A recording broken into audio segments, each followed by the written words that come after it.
So there's something that has just bothered me. Um, I won't even say a little bit. It's bothered me much. In the last, is it 1 week now? So while everyone is busy talking about Gene Hackman's wealth and impact in television and movies and all the great things that this man has done, how he's a legend, and how God has just blessed him. And they talk about how, his wife passed and he passed.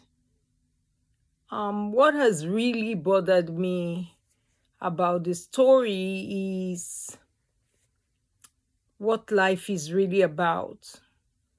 It just really got me thinking that is this what's all there is about life? Is this all there is about life?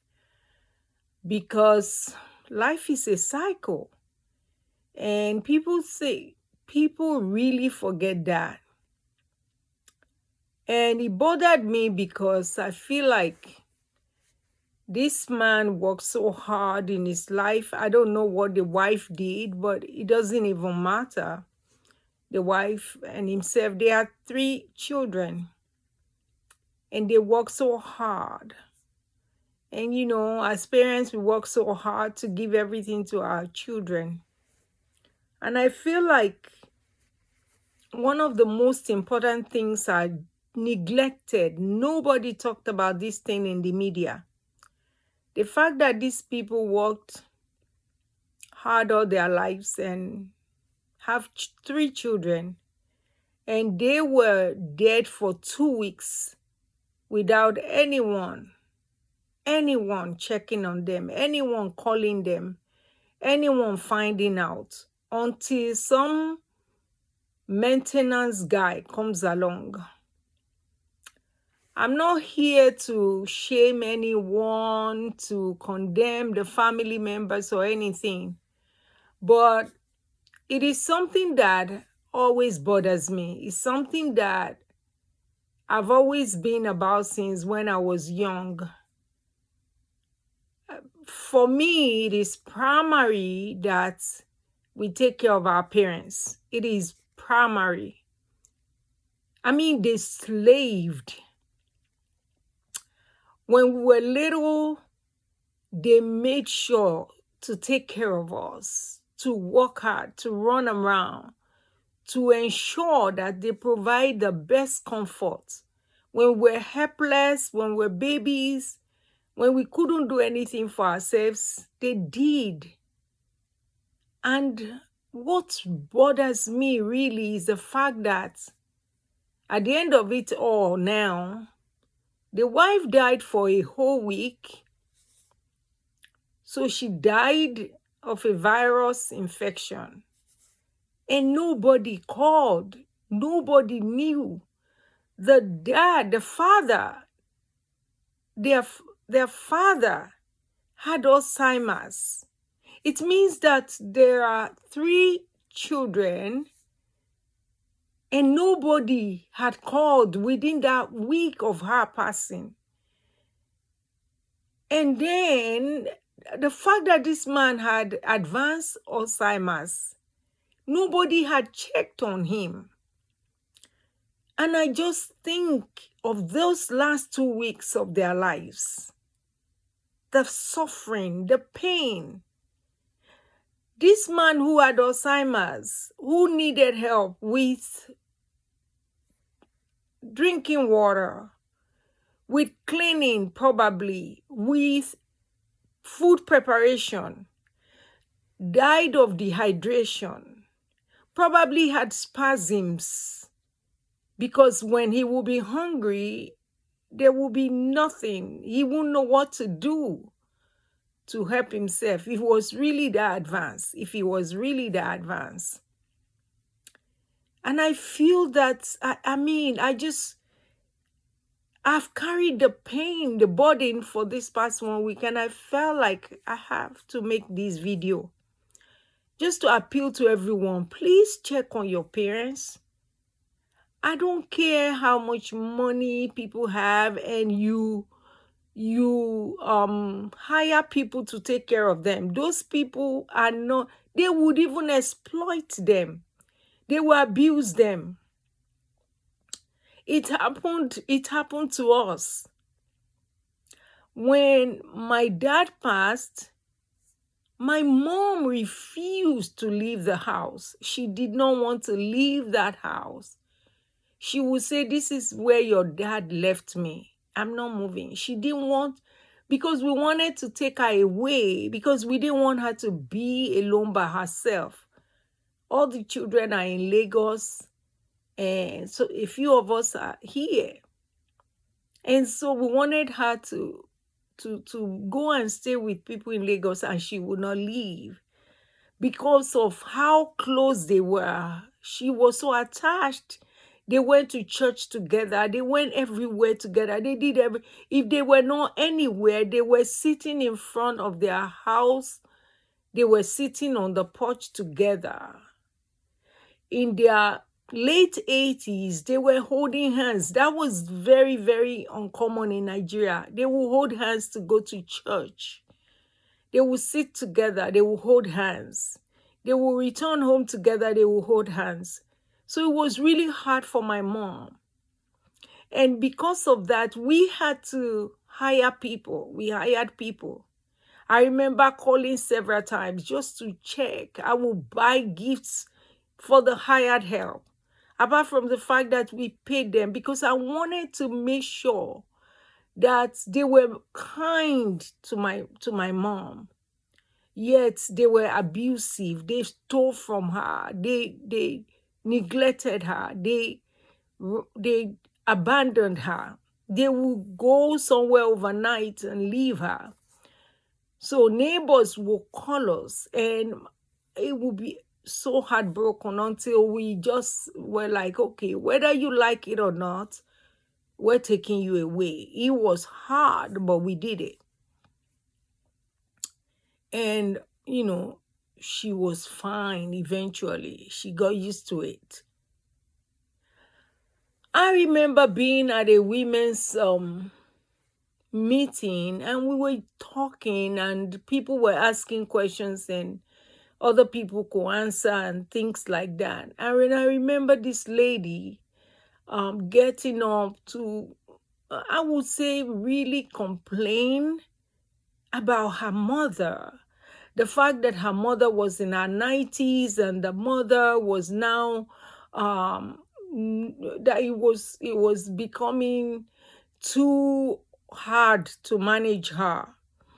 That the mom would sometimes cry, and it was irritating because she would ask her why was she crying, and her mom would not say anything, and sometimes she would just sit and be quiet and would not engage, and sometimes and she was complaining about how helpless she felt.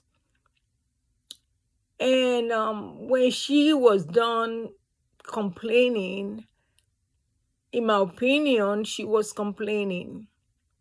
And I understand the stress of taking care of the elderly, of taking care of people who are old, and, especially like if they have Alzheimer's and dementia and all whatnot. And I raised my hand and I said, "Sister, I love you, but I want you to know life is a cycle. Life is a cycle. When we were babies, we cried for no reason. We threw tantrums. They didn't know what was wrong with us. Our parents did not know.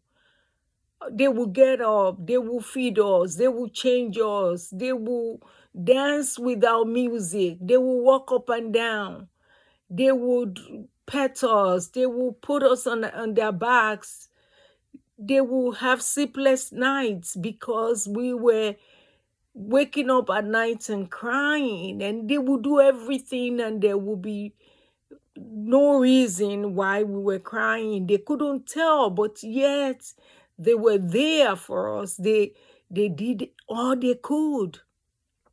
So when our parents get old and that cycle has come, and they are acting like children, and they're crying, and they're not able to verbalize why they are in pain, or why they are suffering, or why they are depressed, or or they don't even want to bother us, because sometimes they're crying because they feel like, oh, I'm bothering people. It is our job now, it is our duty now to make them feel comfortable, to wrap our arms around them, to let them know that we love them, that they're not a burden, that it is our time to take care of them. Someone said this a long time ago, and I do not remember who said it, that how is it possible that one parent, especially mothers, can take care of 10 children, but 10 children can't take care of one parent? How is it possible that 3 children could not take care of their parents? Forgive me, but I'm just saying, and I'm sure, and I'm sorry if you took care of them, but I'm talking about checking on them, because money is not everything. And it's sad. It's sad that the media is focused on, how they're going to share the billions or the millions. It's sad. I will not be able to sit in that place when it's time to share that money. I will not be able to. It is a blessing. It is a blessing to take care of your parents. It's a blessing to be by their side when that time comes. And if you cannot be by their side, it is a blessing to at least know that you did your best while they were here on earth to take care of them. Please call your parents. Those in college, please make a habit of calling your parents. You are a parent now, you're raising your own children. Please make a habit to call your parents. Make a habit to call your parents. Make a habit to check on your parents. It's just a phone call. And if you live in the same town, you live in the same city, you live in the same state, make sure you drive by. We can't be too busy for this. We can't. I remember when I was back home, and as a result of work, all of us have now, we're no longer living with our parents.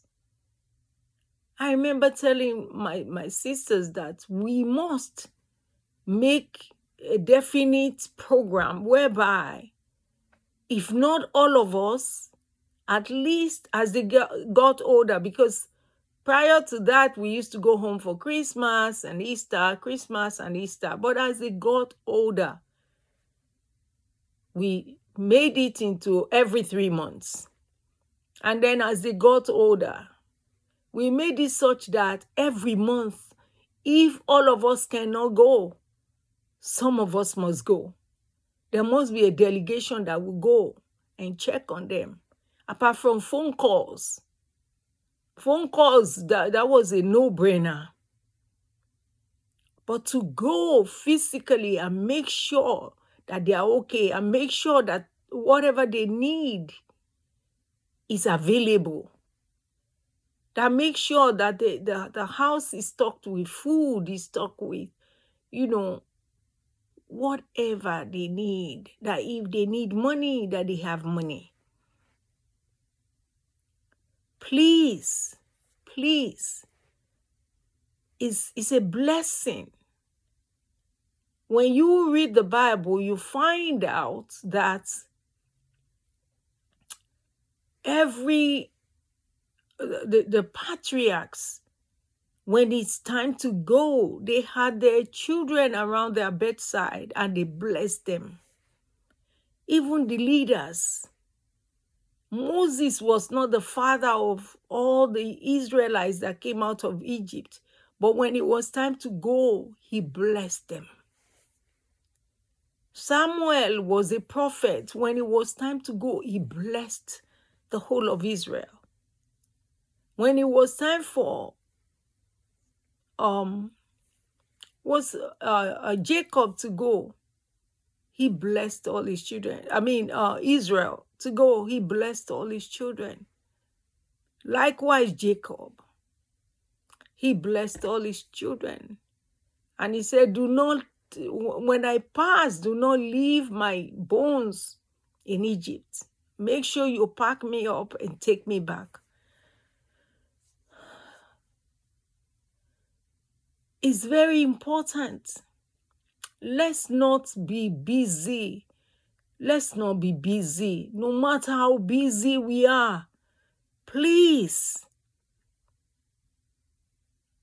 I can't imagine. Nobody has spoken about the pain, the suffering of those last 2 weeks that they were neglected. And for such a man who has worked that hard to leave such a legacy, it was an unfair thing. It was an unfair ending. Please, let's take a cue from what has happened and let us all learn to take care of our parents, our grandparents, our loved ones who are advanced in age. God bless you as you do so.